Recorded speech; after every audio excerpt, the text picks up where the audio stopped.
From CBS News Bay Area, this is the Morning Edition.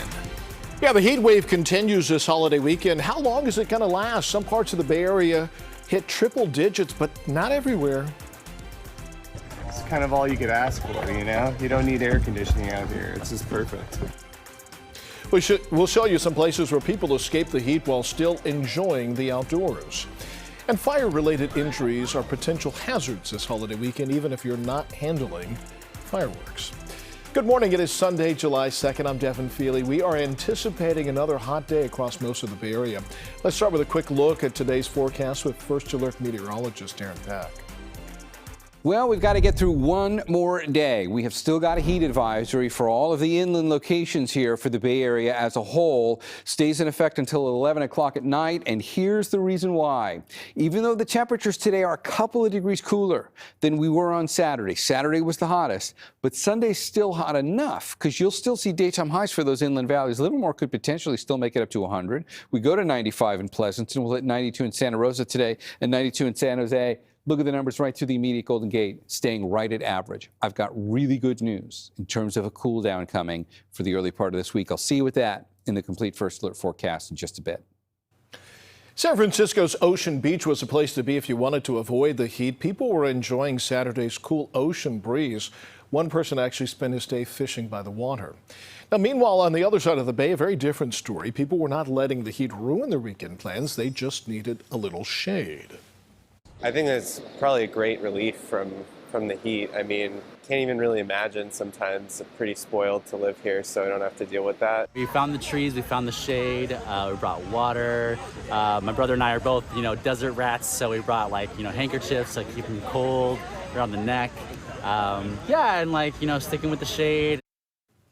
One of the hottest spots was Concord, where the temperature reached 100 degrees. Betty Yu was out there with people trying to get the most out of their weekend despite the temperature. Even after the sun went down, it was 82 degrees here in Concord. People who live in the area told us they're pretty much used to this kind of weather. Those who were visiting said it was a bit too extreme. People took advantage of the Meadow Homes spray park during the hottest part of the day. Kids used water guns. Others brought handheld fans to keep cool. One-year-old Carmelo ditched his clothes altogether. Family and friends celebrated his milestone birthday. The weather was almost unbearable, but I'm glad that we were out here in the park and shaded area and they could play in the water. We knew to bring, I think I bought 40 bottles of water, so they consumed at least half of those. We bought change of clothes. We bought sunscreen. The Pinkstons came out from Richmond for the party. Too hot. It was burning. How about you? What do you think of this heat? I think it's very fun because I haven't been in 100 degrees in a long time. Coco, vainilla, nuez. Raimundo Bravo served up ice cream made with real fruit. Today is more busy because it's hot, everybody's outside and on the water. Today is different because, I don't know, every day is cold, no jacket today. The heat advisory continues through Sunday. It's expected to be slightly cooler, but it will still hang around the triple digits. Oh, Grandma will be staying home until the sun goes down or going someplace air conditioned. You mean for the rest of this holiday weekend? Pretty much.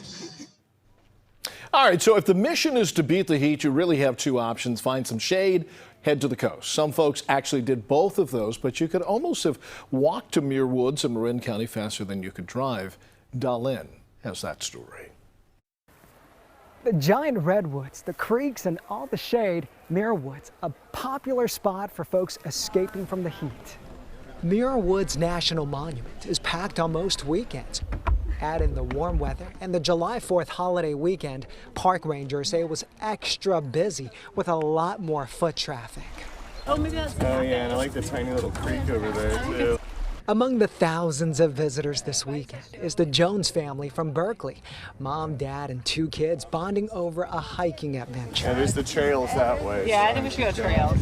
Sounds good. I think it was warming up in Berkeley when we left. Yeah, exactly. The fog's starting to burn off, so might as well get out into the shade. They traded in the 80s in Berkeley for the cooler 70s in Mill Valley. Sunny, not too hot, cool in the shade.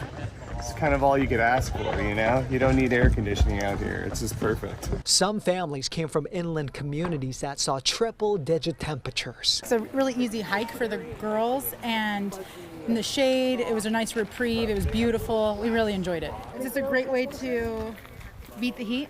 Yes. With so many trying to get away from the heat, the roadways were packed. I was stuck in plenty of traffic myself. I'm in Mill Valley on Highway 1. I like to call this the parade of the turtles because we're barely moving. We'll get there. Just got to be patient. The reservation is at a certain time, so it's exactly. So it's just a rush. Like, can we make it through?